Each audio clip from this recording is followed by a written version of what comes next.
Hello, hello. How's everybody doing today? It is Gary Snow. Just thought I'd pop on and do a little bit of a Hallowzine celebration. Last year I did 31 zine reviews in 31 days, and it just about killed me. I could not handle that this year, especially as you probably see on the screen. I'm preparing the launch of Busters, which is pre-launching on Kickstarter. So if you go to bugbusters.ltd, you can sign up to be notified when it goes live on Kickstarter, probably in the new year that we're looking at right now. So I just wanted to let you know that that is happening. But I'm just here to kind of hang out and see what's going on. If you have any comments or anything that you want to talk about in the stream, I'm happy to talk about some of the guests that I've had on over the last little while. We crossed the 2,300 subscriber threshold, which was super cool. So I appreciate everybody that's watched over time, and all the guests that have been on the show and shared their wisdom. And I don't know if it's always apparent, but like the reason I started this channel was for guests, game designers, successful game designers that can pass along their wisdom to up and coming designers, and that they would be able to, share their wisdom for people that are wanting to design games for a living, or at least as a hobby. So I've had some incredible guests. I know I've got Chris McDowell coming on this week. He's got the Mythic Bastardland coming up. So he's going to be a guest, and we'll learn all about his new game. It's a prequel, I guess you would call it, to Bastionland, and I'm excited to dive into that and talk about some of his design choices, which I think are super interesting. And I think we're just going to hopefully have another year in review that's going to happen in close to Christmas. And we'll see if we can get Shannon Appelkline back on and share his historic knowledge of role-playing games when it comes to what we're looking at as far as like the current status of role-playing games and where we're heading, and all the mistakes that the OGL, when we recorded it last year, it was right before the OGL fiasco happened. So like literally we recorded it, and then 2 days later the OGL fiasco started. And so some of the stuff that we discussed in the year in review was kind of like out the window. But we actually did, in that year in review, we talked about like what is Wizards of the Coast doing, and what we thought that might mean for regular Joe game designers that just want to play the game. And so anyways, I think it's been a really good year for indie games because of that, and I'm super happy. And like, holy, look at that sunlight. I'm in Canada, so this time of year the sun just like is like beaming in your eyes. It's like low on the horizon.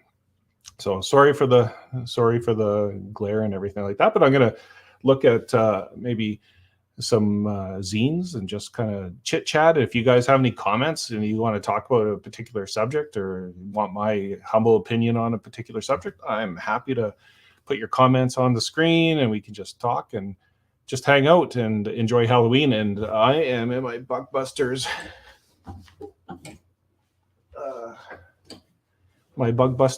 uniform. We've got these for the commercials and videos that we're going to be doing for Kickstarter. So normally I'm supposed to be wearing these glasses to look a little bit cooler, but I forgot all about that. But anyways, like I said, I'm here to just hang out and just say happy Halloween to everybody, and just talk about games, especially when it comes to horror games, because I love a mystery. And one of the games that I've been actually kind of very curious about, and it probably goes against maybe my inclination, is the Brindlewood Bay games, or Carved from Brindlewood. And that has an interesting premise as far as like providing clues. Comparative in Brindlewood Bay, you get the clues, but then you spitball as a group to kind of come up with the premise. And Brindlewood Bay, for those that don't know, it's like Murder, She Wrote crossed with Call of Cthulhu. And I kind of find that an interesting premise that I'm going to maybe explore. But typically, you know, it's from the group. How come I can't remember their name right now? Maybe somebody else can remember. Brindlewood Bay, the Gauntlet. That's it. The Gauntlet. Their games are typically kind of story games, and so me and story games don't tend to drive all that time. But maybe this might be the thing that pushes me into that zone. So, anyways, back to what I was just talking about. Some of the games that I just wanted to kind of share with you. One of them is Luchador Hero, which is, I'm a big wrestling mark. I've kind of mentioned that on the show before, that I love a good kind of wrestling game. And very few people kind of pull it off the way I'd pull it off from a wrestling game kind of perspective. I know there's the I forget the name of it. I actually own it. It's like Super Galactic Wrestling Championship League or whatever, but it's all about the in-game stuff or the in-ring stuff where it's like cutting promos and that kind of stuff, which I think is an important element. But this one is kind of going back to the El Santo Luchador Hero, kind of fighting zombies in Mexico. And so this is by Head Cheese Productions. And I just thought I'd kind of do a flip through to it. I want to also note that it is in a Halloween bundle right now offered by the Head Cheese Productions. So I might try to figure out how to put a link in. I'll put a link in later on that you can go check it out, because I think it's a $40 bundle for all their games. And maybe I can even, maybe I'll even try to bring that up. So just bear with me. Although I've got some music here. Let me bring the screens up so you can see the Halloween bundle. There we go. So if you want to go check it out, I think it's a pretty good deal. $40, that's Canadian. So you Americans are getting a hell of a deal. But you can see all the games. You got some Neon Lords of the Toxic Wasteland, some Halloween stuff, some horror stuff. You got the crime fighting luchadors, which I've got on the screen otherwise. And then one of the more, and the Luchador Hero, which is also another one. So one's a solo game and one's a kind of group game. So you can check that out. That's at Psycho Head Cheese for the Itch Halloween sale. So check that out. It's $40. Very good value, especially that's $40 Canadian. You are going to get a hell of a deal if you're an American. So once again, just check out Luchador Hero. I'm just going to do a kind of flip through. I think it's a fun vibe. You go out there and you fight zombies, you fight creatures of the dark, and you're a crime fighting luchador. So that's a pretty cool premise. I know other people have done it before in various forms, but this is one of the more new ones. And so check that out. You got psychic powers, mutations, assets, allies, skill checks. And I think it's like a dice pool, advantage, disadvantage. So, you know, just check it out. Support your indie game designers that are out there making these cool types of games. And other than that, I also just wanted to kind of talk about Liminal Horror, which I know this time of year is like it's an interesting game that you might want to pick up. Look at these cool zombies, and of course, awesome character sheet. You can draw your own mask. So Luchador Hero, check it out at Psycho Head Cheese on Itch. It's part of the Halloween bundle. So just thought I'd mention that. And for those that are just joining us late, Busters Ltd, that's my game. That's going to be launching in the new year. If you want to sign up for the pre-launch Kickstarter, please do. And I see I got a couple comments. Let's bring it up there. CW Chanter, thank you. Happy Halloween. Oh, yeah, Flaming Lips. I love the Flaming Lips. And actually, before I get into that, let me put this back on here. Or I'm going to, all these technical things, you know.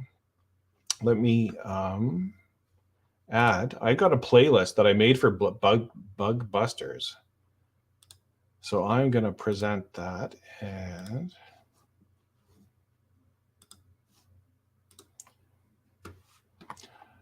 I've got a playlist. I'll put the link in below that for me, when I was designing the game, I listened to a lot of these a lot. And maybe I'll even be able to play it a little bit in the background. Maybe the stream will get shut down. But anyways, if it's too loud, let me know. I can always turn the volume down. But anyways, cool music. I love the game music.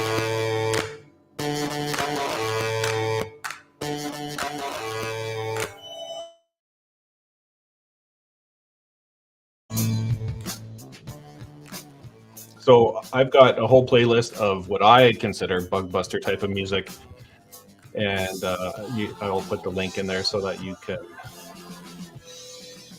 check it out yourself. And when we play Bugbusters, with the play testing and stuff like that, we have this music going on the whole time. And one of the inspirations for Bugbusters was Repo Man. So I love this kind of era of kind of punky music. So you can see I've got 100 songs on there if you want to check it out. That's on YouTube Music, and it's a playlist on my channel, so you can also just listen to it from the channel. Okay, so I got sidetracked here.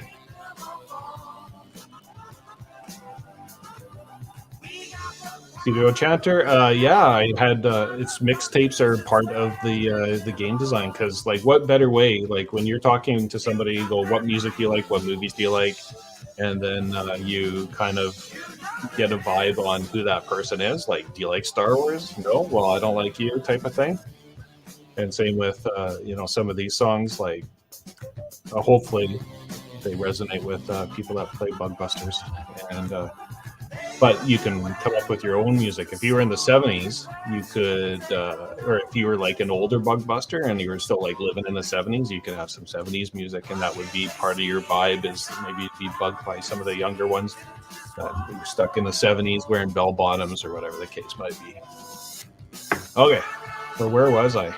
I am going to add, see if I can maximize this.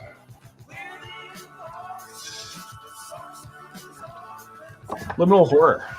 I just want to talk about Liminal Horror for a sec. Oh, right. One more from CW Chanter. Henry Dean Stanton. I love Henry Dean in Repo Man. He's awesome. Too bad we lost him. Okay, we gotta. So, anyways, Liminal Horror. It's the spooky time of year that you can have a session. And as I talked about Brindlewood Bay being one of those games that I kind of explore, because one of the more difficult things in any game is designing a mystery and having the clues. And Bugbusters is kind of like that too, where you have clues and you're trying to compile everything that's going on in the little world. And Liminal Horror, I don't know if this music's too loud. Let me know if it is. Anyways, Liminal Horror. I just wanted to kind of talk about Liminal Horror as like probably one of the more successful horror genre games that are out there right now, built on Into the Odd, which Karen built on.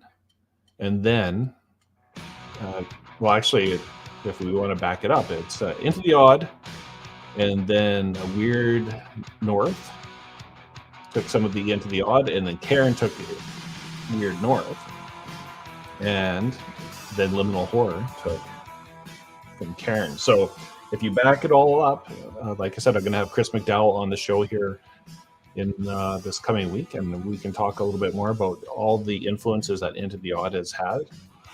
And anyways, I think it's a good game. You should check it out. Also, you can get it on itch. And you can also get printed versions. And they've got some like really cool games or settings or adventures in the space when they have what was it called? Where they're in the secret military base. I thought it worked out pretty good. And they had like great graphic design by Josh Domansky, who's like really awesome at that kind of stuff. So pretty much similar to Karen, if you're interested in playing it. It's you got your 3 stats, and you roll under, and you got your hit protection, and there's a fear mechanic in there. But otherwise, it's pretty much hit the odd or Karen that you do, and it's super easy, and you can just do that. And I know that the folks just also had their recent printing of Bloom, so you should check that out, which is into the Liminal Horror setting adventure. So Liminal Horror, check that out if you're thinking about running something like a one-shot on Halloween.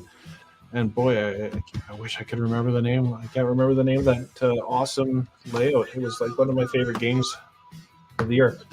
Another one that you can check out for Hallowzine is the Haunted Hamlet.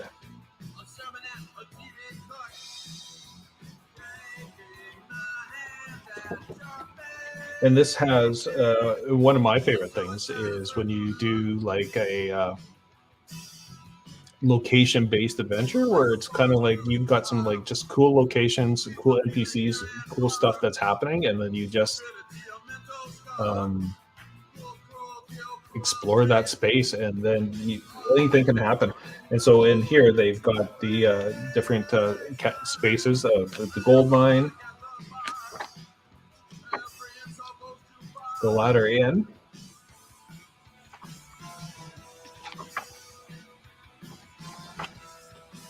love that ladder picture going all the way up. Sorry, my camera is a little low to the ground here. Some cool art. I love Twisted Forest. Then we got the Hat Cult's hideout. What kind of cult could be the Hat Cult? Well, and you got your rumors, random magic creature creator, the hideout, and isometric maps. Everybody loves an isometric map. And then finally the Hat Cult leader.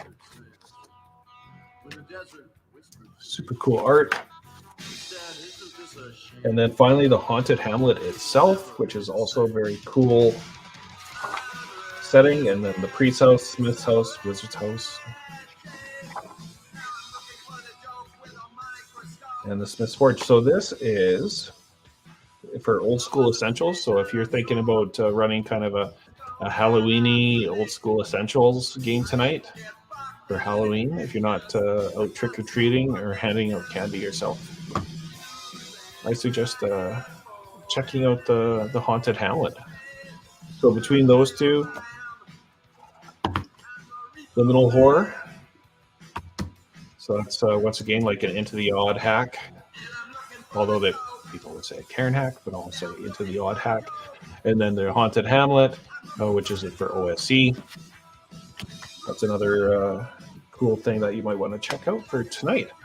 And then if you wanted to, also, I should see if I can find the link for this, and I'll put it in the show notes. That for those that don't know, I'm making Bugbusters, which is not too subtle of a ripoff of Ghostbusters. You can get all the West End Ghostbusters game online. Just search like Ghostbusters TTRPG West End Games. You can find all the PDFs because West End Games is out of business. You can find all of those PDFs for free, and you could play that tonight. And Ghostbusters is like one of my favorite games, and I really love Sandy Peterson's work on the original D6 system, which is partly what made me choose that for Bugbusters as a base point. I've tried to tweak it a little bit and update it, and I've added a whole bunch of different and new, fresh mechanics on top of that. So, but the heart of it is the West End D6 system. So for me, I'm always very kind of keen to like show off that D6 system is so good. But check it out. I'll put the link in afterwards of the Ghostbusters game that you can just download for free. All the adventures are there. They're scanned of the documents, and then they're just PDF'd. You can download it. You can play it tonight or whenever, because everybody loves Ghostbusters, and it's a fun game. And once again, I kind of modeled my game after it. I don't know if you can see, I've got my Insectosonic shirt on for the Ghostbusters, which you might even be seeing the links underneath the screen here, that you can get an Insectosonic or Bugbuster shirt. We're going to be launching in the new year. You can follow us on bugbusters.ltd. I'm starting to sound like RPG Pundit here with all my shilling going on, where I'm just talking about my shit instead of talking about other people's shit. So anyways, I should also mention, before I was talking about this really cool game that is another option, Luchador Hero. This is the solo version, and there's actually the other game of that is not a solo version. It's the full-on becoming a Luchador Hero, fighting zombies and that sort of thing. So you can check that out. And oh, hey, I see the author, Martin, of Luchador Hero is popping in here and saying hello. So Martin, welcome. I think this is a fun game, so you should really check it out. I already put the links in earlier that to check out the Halloween bundle, $40 Canadian, which is like, you know, $2 American at least, because our money is like, as they call it, the Canadian peso. No offense to Mexico, but our dollar sucks too.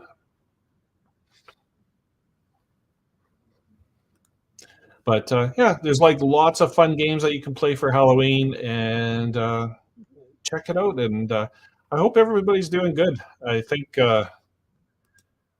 for like role-playing games, this is going to be a really, you know, coming up this year. I'm 100% positive it's going to be an awesome year for indie role-playing games. And people might not have noticed, I really just do not like anything that's being done by Wizards of the Coast. I don't put them on my show. I think I've had one 5e kind of supplement, but I thought it kind of had an indie vibe to it. Other than that, I don't do it, and I probably, you know, could get a lot more views if I sold out and went into the West Wizards of the Coast world. But you know what? I just do not care for it.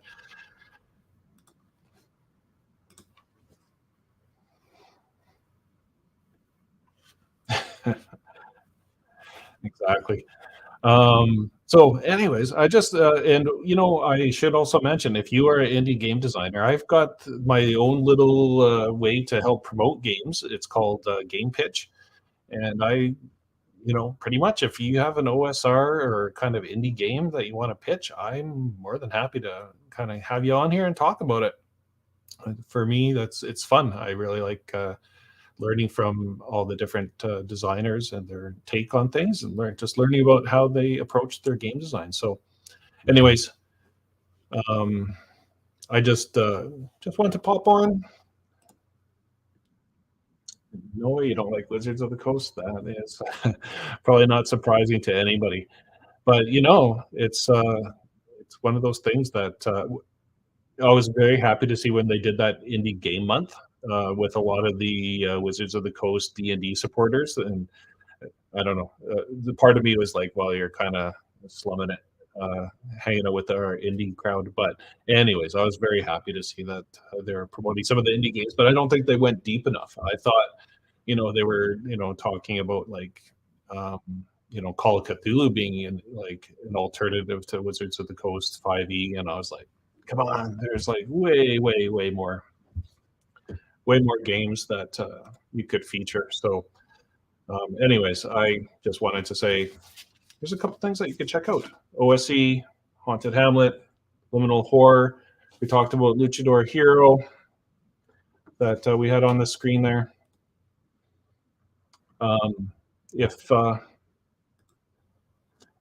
If you guys are interested, if you have another game that you'd want me to have the designer on there, I'm always looking for kind of cool games to feature. So anyways, just I wanted to wish everybody a happy Halloween. Thanks for popping onto the chat. Hope that you're going to have fun trick-or-treating, and just enjoy what I think is probably the best holiday of the year. So happy Halloween.